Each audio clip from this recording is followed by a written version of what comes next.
everyone. As you can see, I am on one of Africa's most beautiful beaches that stretches for more than 3,000 kilometers right up that way. And as you can notice, there is absolutely no one here. No tourists. Basically, a dream come true.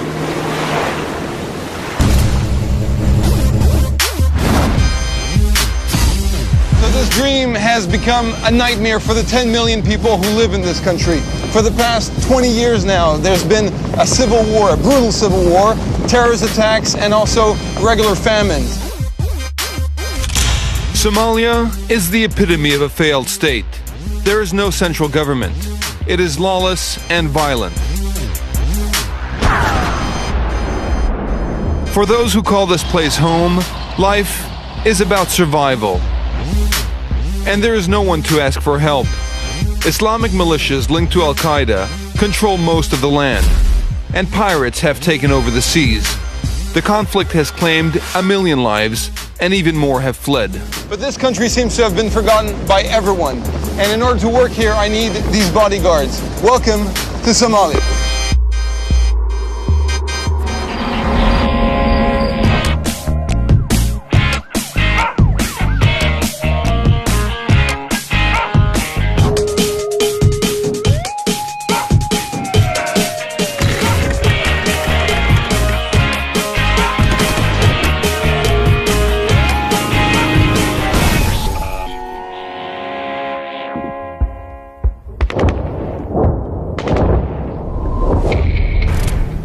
In Mogadishu, the infamous capital of Somalia, survival is a full-time job.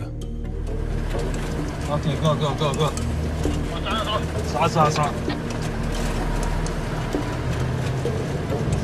Yeah. Bashir is my lifeline. He owns the Peace Hotel, where the room rates include breakfast and a full detail of heavily armed bodyguards.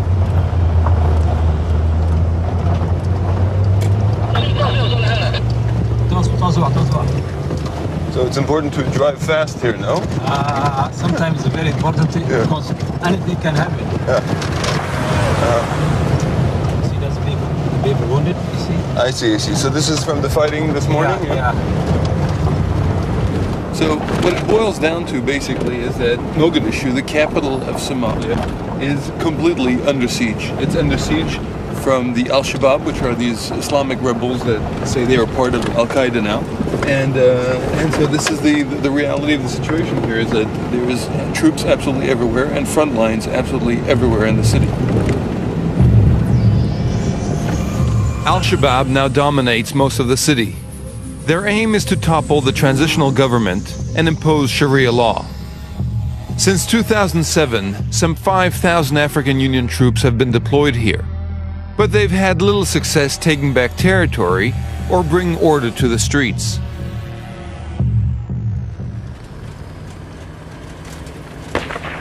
You see, you need it, bullets. Yeah. So basically people use the Kalashnikov as a honk here? They're using Kalashnikov as a horn. As a honk here. Sometimes they're using machine guns. Liban dadka gacanta waxba u taagana ma kale. Waxa gacanta taagay ma la u sheeg bilis. So basically what, this road is free, but everywhere on the side is front line? Yeah, especially when you go left, If you go, yeah. if you go left, it's front line. So basically what you're saying is that the government only holds a line of 6 kilometers, Yeah, and then 3 kilometers inland from the beach, and that's it? yeah, that's it. Yeah, look at that. Yeah, over there is the front line, yeah? Well, one of the many front lines. It's a building-to-building battle, urban warfare at its worst, where opposing forces are just meters apart. It is almost impossible to know who's winning, but the people who live here and work here are definitely losing. Last year alone, more than 2,000 civilians were killed in the fighting.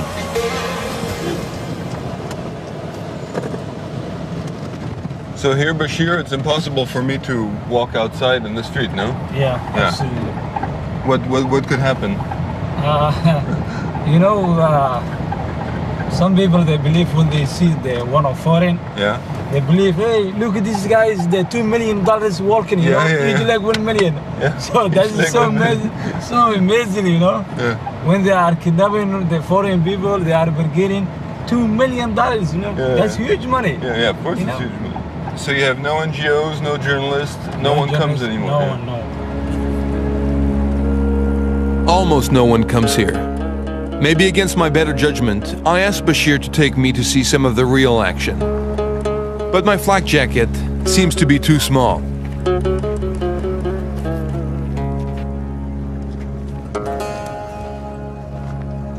Okay, so actually here I'm going toward the front lines in Mogadishu where there's heavy fighting, as you can hear. But basically what's interesting here is that there's a lot of fighters like these guys that are not part of the government. They're all part of various militias. And so the big boss of this militia is here. And he's basically has his own army and he fights for his own cause. General Ade and his soldiers are actually part of an Islamic rebel militia that at one point was also battling for control of the city. But they switched sides, and now they're fighting for the government to bring down al-Shabaab. Like everything in Somalia, it's complicated. Well, you know, we've always known war. We've been forced to fight. If we had peace, we would have gone back and cultivated our land. But al-Shabaab wants to cut our throats, so we prefer to die fighting. The general says that with their connection to Al-Qaeda, al-Shabaab is not just his problem anymore. You were talking about the fact that people have to realize that Somalia is an international problem. Well, why is that? Well, if the international community does not help us fast, Somalia is going to become a training ground for Al-Qaeda terrorists that will attack the US, England, and many other places. So it's important that the international community and the Somali government work together. To fight this plague, we must work hand in hand. How long have you been fighting? Well, In your life, I mean. I've been fighting since 1977. You get tired from fighting after a while in Somalia? We all want peace for Somalia. We just don't have a choice.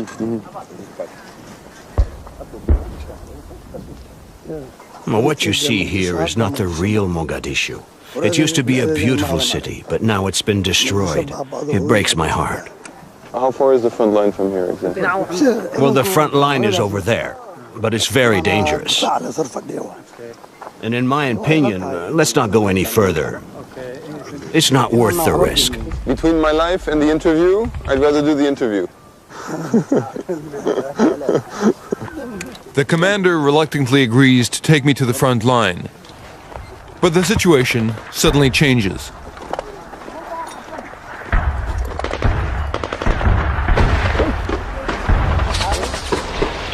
Okay, the fighting is pretty heavy now, so we have to leave, unfortunately. Okay.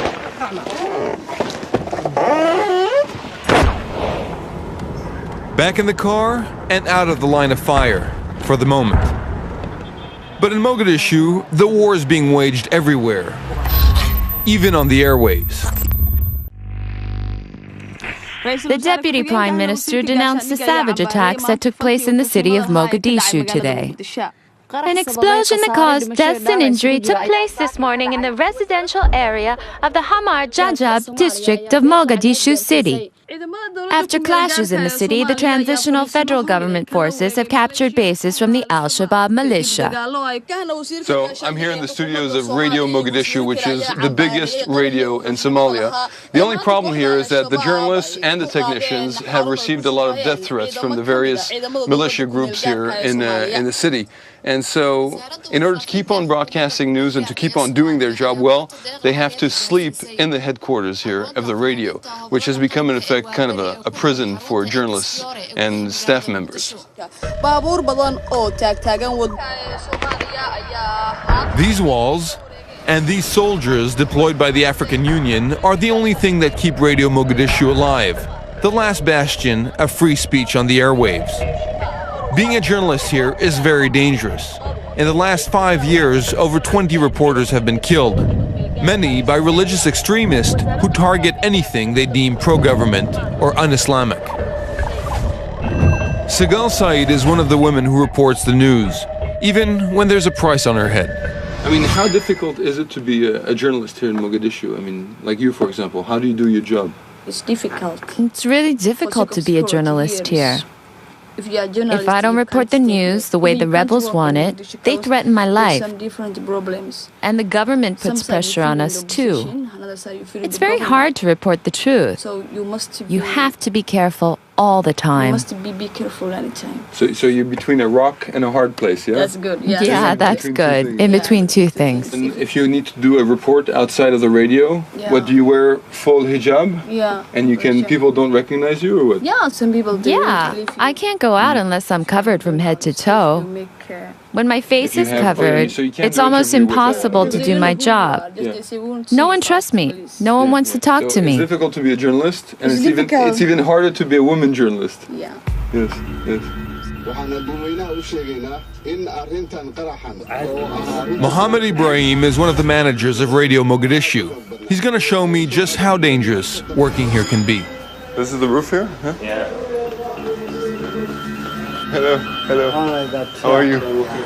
You try to conceal yourself because there are some snipers which are normally shoot up. Oh, snipers are here, yeah. So we have to keep the head down? Yeah, you have to conceal yourself. Okay, okay, I will. Thank you. All right. Thank you. Yeah, this new one. Let's go. Should we go there? Oh, we have to be careful. Yeah. Okay, so because of the sniper activity, we have to really stay as low as possible.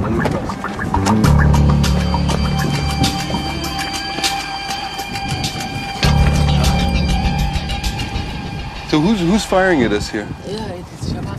Shabab, yeah.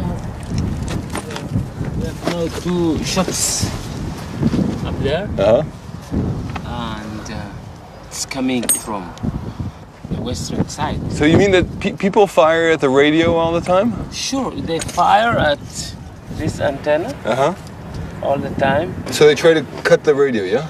To cut the radio, they try to kill the journalists. In last May, they killed one of our reporters. Reporting the news is not the only thing that has put the station in the line of fire. In 2010, the Islamic militias outlawed all music in the country. Radio Mogadishu defied the ban. So they banned all the music from all radios. There are over 12 FM radios in Mogadishu. There's 12 FM radios in Mogadishu, and none of them play music? None of them except Radio Mogadishu. So that's why they are angry. And all the young people listen to Radio Mogadishu more than the other. Yeah. Now there was research made by the BBC which says Radio Mogadishu is the leading. So it's close. What was that? They're close, yeah. I heard it over there, yeah. And so what was the research saying? That's it. Oh, yeah. Yeah, it was fired from here, yeah. Yeah. Isn't it difficult to live like this every day? Yeah, sure, but this new phenomenon of Islamism came. So we belong... It came from outside, yeah? Outside, so we need our way of life. We need the music, we need the normal life, so it is them who are attacking us, and I think it is them who will leave. That's why we are here. That's but right now they seem pretty close. Very close, less than 300 meters from us, but our moral is high and we always defend, and we have people supporting us. Yeah. And so, well, we can't, unfortunately, you can't show us the city because we're a little stuck here in this bunker. Sure. Now when they are hit, they always hit back. Oh yeah, when they get hit, they immediately hit back. Sure, so they will attack us. Yeah. So, it's coming? Yeah, I think it's coming, yeah.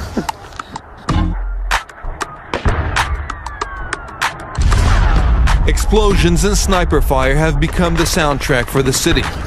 But Mohammed and the Radio Mogadishu family are dedicated to making sure that the true sounds of Somalia won't be lost forever. We have a very special thing in Radio Mogadishu, very unique in Africa. Really, right here? Let me show you. Okay, let's go. All right. Music is the core of Somali culture. And since written language was not formalized until 1972, songs are the country's history books.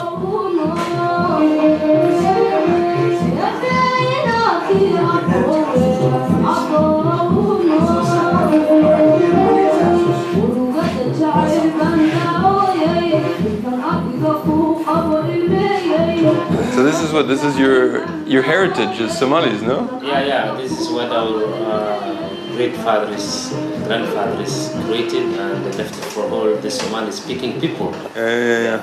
So let's take me to the archives. Let's see. All right. Yeah, this way. All your equipment here. This is where you have the song names. I see everything's recorded here. Yeah. This is one of the biggest archives in Africa. Over 500,000 songs, poets are here. Or here, yeah. Sure. And all this is banned by Al-Shabaab. It's banned. They don't allow us to play. That's why we are fighting against them. They tried to ban here when they came on power, but special forces protected it. Love songs, poetry, and political speeches. This archive is one of the only places where Somali history has been preserved. So far. But extremists in Mogadishu are bent on perpetrating a cultural genocide. That's why UNESCO is now helping Radio Mogadishu digitize their recordings, which date back to 1947. And so, do you think that Shabab wants to destroy all this because it's a way to prove, to erase the past? Sure, they want to erase, to delete our history, because this is our power. The real Somali power is our past and our poetry, our life behind, our fathers, great fathers who did all these things, who were very brave to create all these things. So they want to destroy all these things. They wanted to delete our past to become naked to the world that we are nothing. We destroyed houses, military camps, even hospitals, but not for the literature, not for the songs, not what heritage from our great fathers. We will have this forever. We will keep it.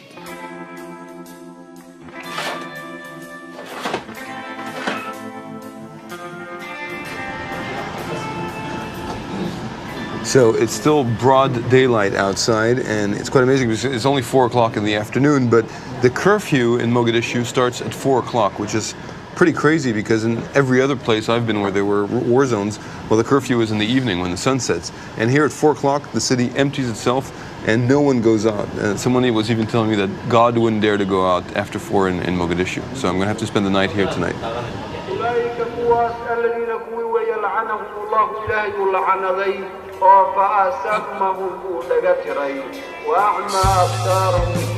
Every day, the 100 or so employees of the radio station must spend the night here. Over the years, they have tried to make this compound feel a little bit more like home.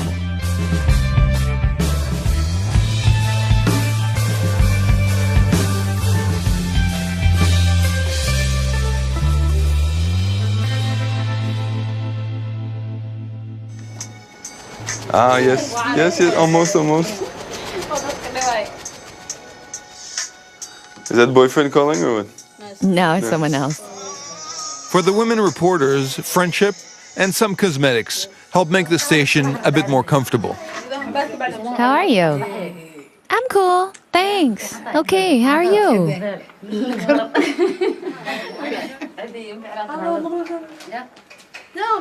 So this is where you live? Yeah, you see? This is it.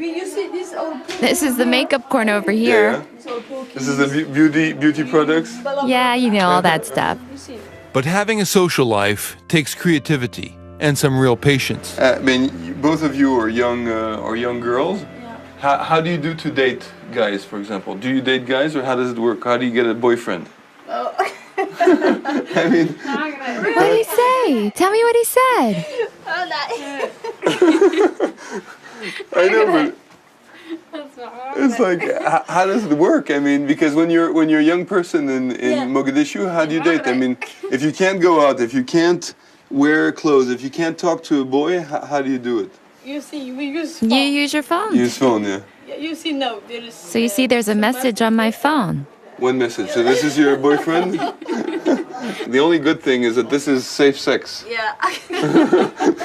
Because Nothing can happen, if you just use the phone.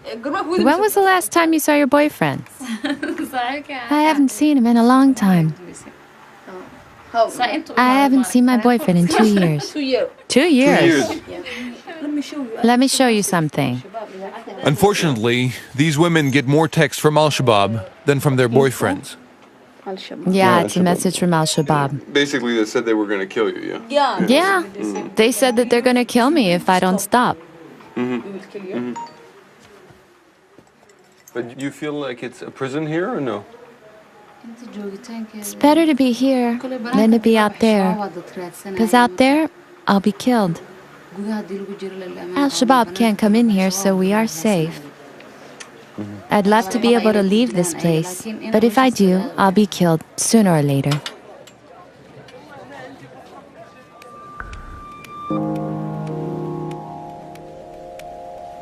Life in prison. That's basically the sentence that people who live in Mogadishu have been condemned to. A situation that has taken its toll on everyone. A toll that can be seen firsthand in one of the capital's psychiatric clinics.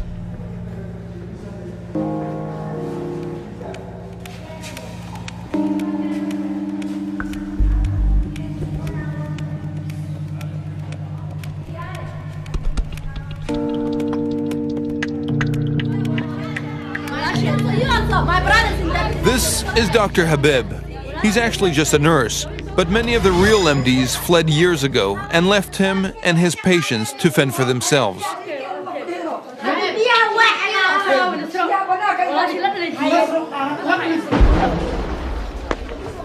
Shooting, huh? Yes. This happens often? Yes. Kill him. سلامة. مرحبا تشرفنا.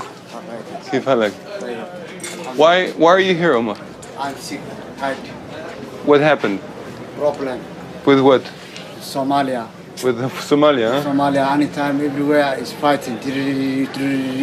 Somalia no government. Yeah. Anytime we fighting, it's civil war. Yeah, civil war. Civil war, yeah. And so you've known war all your life? Yeah. No, me not. I have not life because Somalia is not life. Not life, yeah. Somalia not life. What happened to him, doctor? Is it because of the post-traumatic stress? Yes, this is a post-traumatic stress. He is experiencing and see a lot of deaths, injury. This man.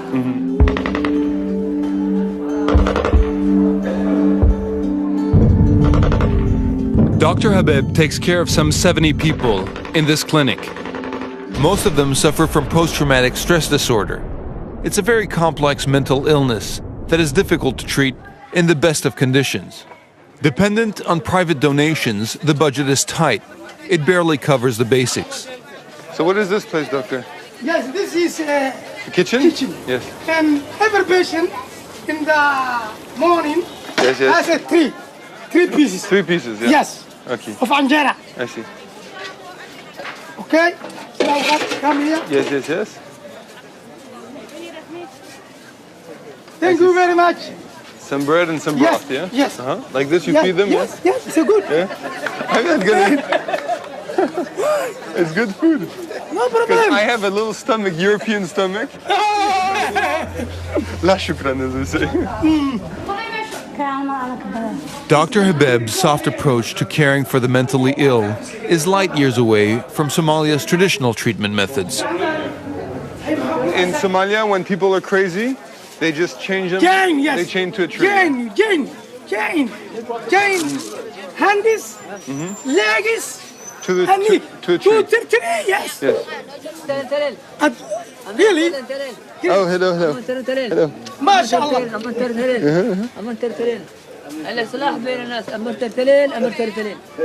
You must make peace. Yes, peace. Very big.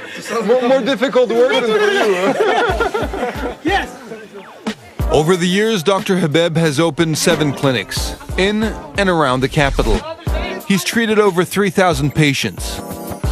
Every day he dispenses low doses of sedatives, just enough to keep them calm, despite the constant fighting outside the clinic's walls.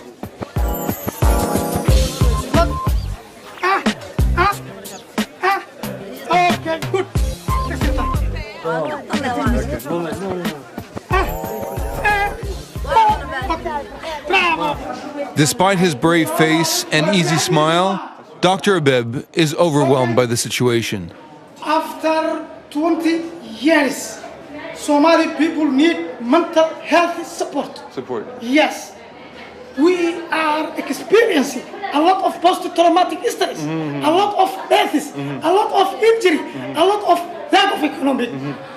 Really, I cannot. I am alone. I am one person. I am one person, really. Also, I manage 7 mental health facility. I cannot able to ongoing this difficult time. Difficulty time. Yes. It's very difficult. We have not a lot of fund. Living amidst this chaos could make anyone crazy. The city is literally falling apart. Putting the pieces of Mogadishu back together seems like an impossible task. Like with everything else here, the government has lost control of its 3,000 kilometers of coastline, and so piracy has become another big problem. I've come down to the beach here in Mogadishu, to the port, and to meet a man that I think must have one of the toughest jobs in the world. He has to rebuild the Somali Navy. Last year alone, pirates staged more than 400 attacks off Somalia's shores. A strong fleet has never been needed more. These all boats belong to the Somali Navy. All these boats belong to the Somali Navy, yeah? So Colonel Hassan has come out of retirement to help his country. 30 years ago, Somalia had one of the biggest navies in all of Africa. 10 battalions, complete with missile carriers, controlled the coast. How many ships were there before? About 10. 10 ships, yeah? Big one. That covered? No boats. No boats, ships, yeah. Ships. And now you have these boats, yeah? It's like a elephant cemetery, you know? The Navy has not been operational since the fall of the government in 1991. And this yard where ships, well, rowboats, go to die, is all that's left.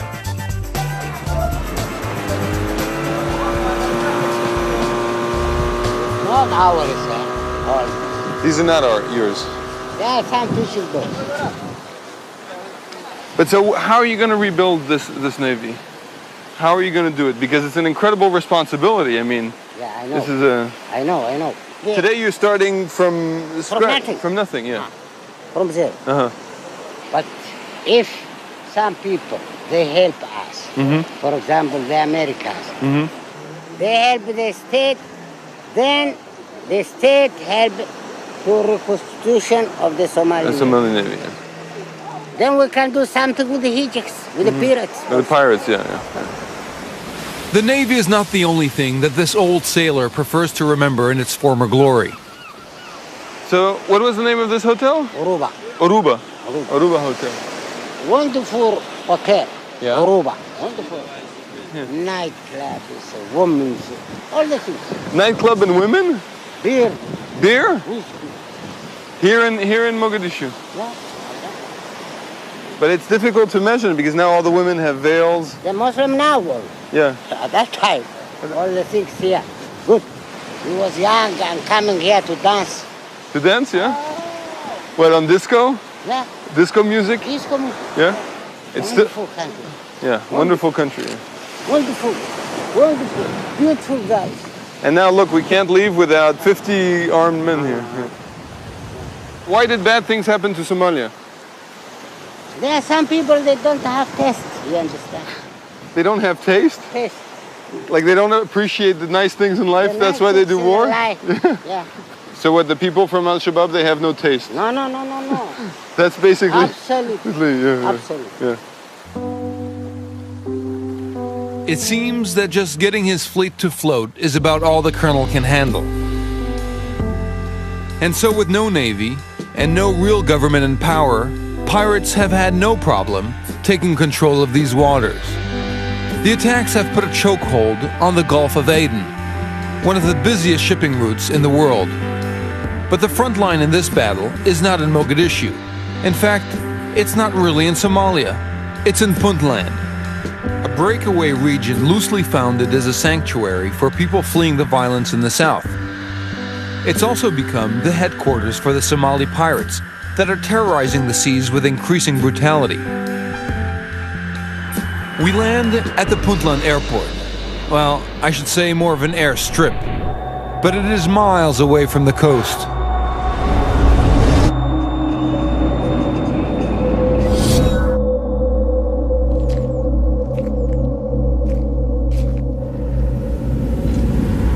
After a 10-hour drive, we finally make a stop for lunch.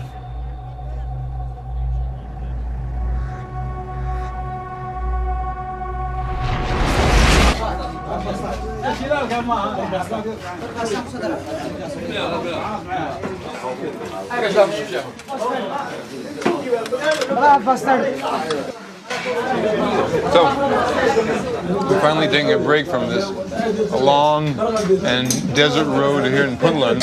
As you can see, there's not much around here except a few sheep and camels that generally end up in your plate. Well, what you have to understand, obviously, is that this place is very poor and that piracy has become really the main economic purpose of this place. Until we can find a way to, bring an economy to this place, well, it seems that piracy will keep on going for quite some time. Somali piracy has become a massive industry, raking in more than $200 million in ransom payments for every kind of ship, from Saudi supertankers to American sailboats. Today, some 800 hostages and 50 ships are still being held captive. The world's superpowers have joined forces to patrol the shipping routes, but they've had little success, as the pirates have just moved their operations further out to sea. The solution might have to come from here. So I've just arrived in Bosaaso here in Puntland. It's one of the biggest ports of this region. It's absolutely gorgeous. But what's really interesting here is that this place is one of the capitals of the fight against piracy.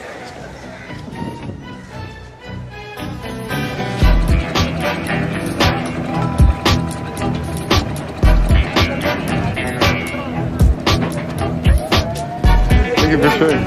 Thank you, Governor. Thank you so much for showing me. Ali Yusuf is the governor of the Bosaaso region, and piracy is the top priority for his team. So, it's hard to imagine that the pirates capture these huge boats with, small things like that, huh? It's difficult to... Well, this is how they do it. They put 5 or 6 men on one of these small boats, loaded with weapons, and a ladder. And they go after a supertanker, for example. I see. And they climb on board. And so what kind of weapons do they have? Do they have weapons? It's a Milan. This is French, Milan French. Yeah, it's French. This is RPG-7 bazooka. Bazooka. So if you fire with this on a supertanker, does it blow up or what? They don't want to blow up the boat or kill anyone. Their objective is to get money. They use this to scare the crew. They shoot at the sky. How much money do they make, these pirates? When you capture a big ship like that, a big tanker? We could want a difference, $10 million, $5 million, but little money came to them. Oh yeah, to the pirates, little Pirates, money. yeah. So who gets the big money, the $10 million? Who does it go to? I believe there's some guys in different countries. So businessmen? Yeah, businessmen. They finance? Because it's not possible to take 5 Somalian young $10 million. Yeah, no, it's not possible. Yeah. They can pay the all Somalia. Yeah, they can. They get the $10 million. Yeah. It's not possible. It's not possible. It's good business, no? Bad business. Yeah, but good business for them. For them, yeah. Closing down this business out at sea doesn't seem to be working. So Puntland's government has changed tactics, and they're now conducting raids back on land. All the pirates that they catch are kept here.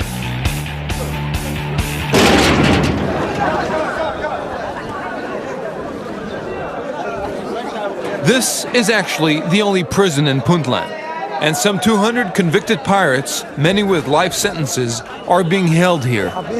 There's a lot of pirates here because piracy is the most common crime in Puntland these days. So basically, you're the police, the pirate police. We chase them because piracy is our main war. The chief warden calls up one of the pirate leaders and his gang. Fishermen by trade, these guys tell me that they were forced into a life of piracy. Big fishing companies plundered our seas, they polluted our waters, they made the fish disappear, and so we couldn't make a living. That's why we became pirates. They didn't give us any choice. When we saw we would die of hunger, we realized that we must find other ways to make money and survive. Do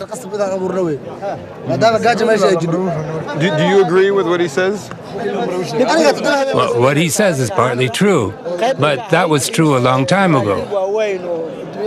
Since then, pirates have killed, captured, and maimed for money. So the situation is different now. What's the biggest ship that you caught? What was the biggest ship you caught? Well, a Saudi tanker. It was about 400 meters long. You were on a 400-meter Saudi tanker? The tanker is like big like a building. How do you get up on the tanker? Hunger makes you climb. Yeah, when hungry you do anything. Superman. Yeah, like Superman. And you know what? We could even catch you if you stay here too long. I've been kidnapped.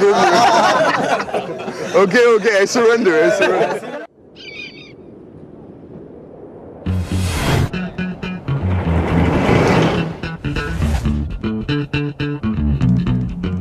Another day, another autonomous region. Welcome to Somaliland, capital Hargeysa.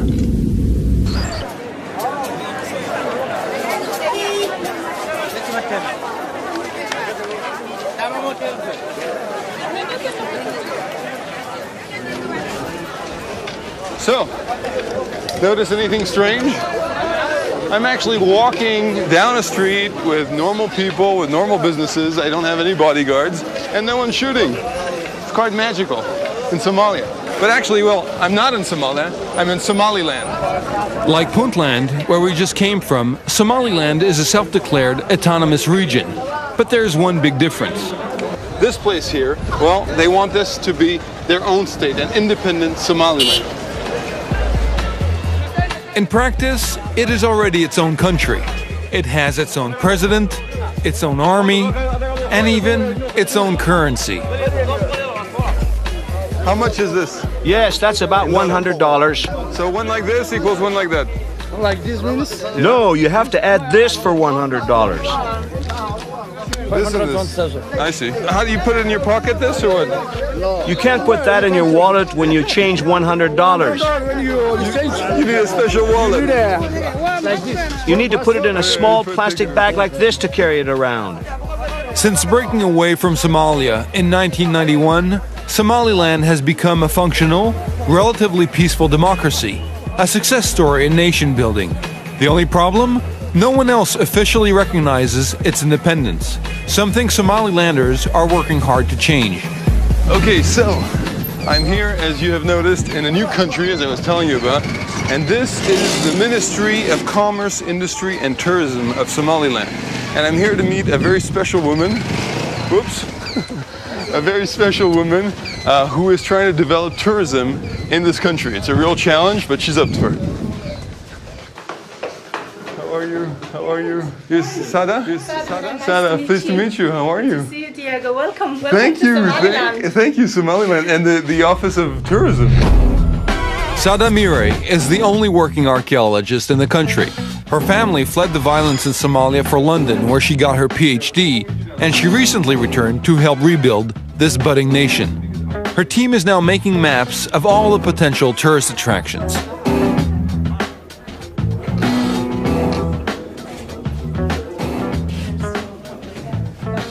So it must be like impressive to start a tourism agency from scratch, you know, to say, okay, today we're gonna build tourism for our country. Well, this is archaeology and tourism together.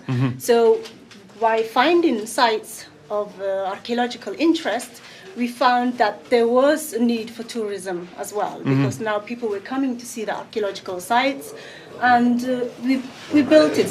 You know, we are just building from scratch. From scratch, yeah. So I think we're going to go and see what's Yes. what Somaliland has to offer in terms Yes, of course. On the way to the sites, Sada explains why people here are so eager to distance themselves from their neighbors to the south.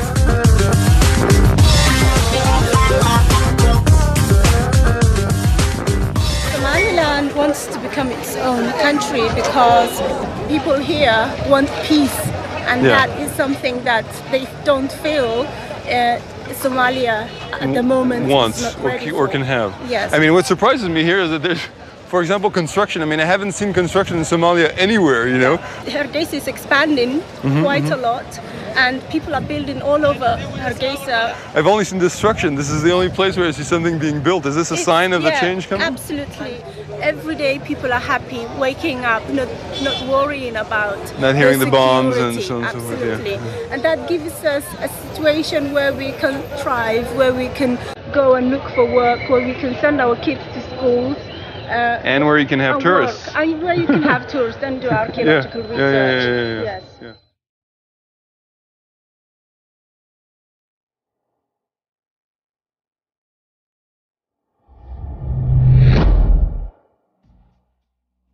Just a couple hours away from Hargeysa is a hidden trove of archaeological treasures.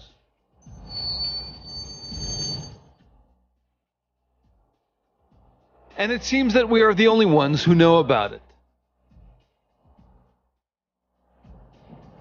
So what is this place? I mean, it's like magical. Absolutely magical. This is Las Gel, and we are in Duboto district. Particularly what you have is very distinctive culture here. Because of the war and famine that has plagued the region, the Las Gals caves and the prehistoric paintings inside them were only discovered in 2002. After all this adventure, it's beautiful. Over 5,000 years old, these are some of the oldest and best preserved cave paintings in all of Africa. And so what are these depictions? Cows and cattle or different animals? Can you show me? At this side, it's mostly cows. Cows, yeah. And you can see clearly the udders are marked if you look over there. Yes. And that is something very important, apparently, for this culture, because they have painted every time. Sometimes they're missing heads and horns, but still they've got the because that's a sign of life, or sign of life, fertility, the need for milk, and also prosperity. There are many things being expressed here. A lot of symbolism at this site, and relationship with cattle. This cave and 9 others in the area are likely to be given UN World Heritage status, helping to put Somaliland on the map for something other than conflict, a welcome change. What do you hope for your country in the years to come? What's the hope? The hope is to protect it, to study it, and to make the world aware of it, and tourism to come to the country, and people to actually get economic development through tourism. Through tourism. I hope it's going to be like responsible tourism, that we won't have huge concrete hotels here. We hope not. We hope not. We'll try and avoid that. You'll make sure that doesn't happen. Definitely. Okay guys, well this is the end of the road throughout our trip in Somalia and now Somaliland, and Sada's going to show me some more of these caves. There's about 10 of them, so I have my afternoon is booked here. I hope anyway you enjoyed this crazy ride across this incredibly beautiful country, and I hope to see you somewhere else on the planet soon. Take care. Cheers.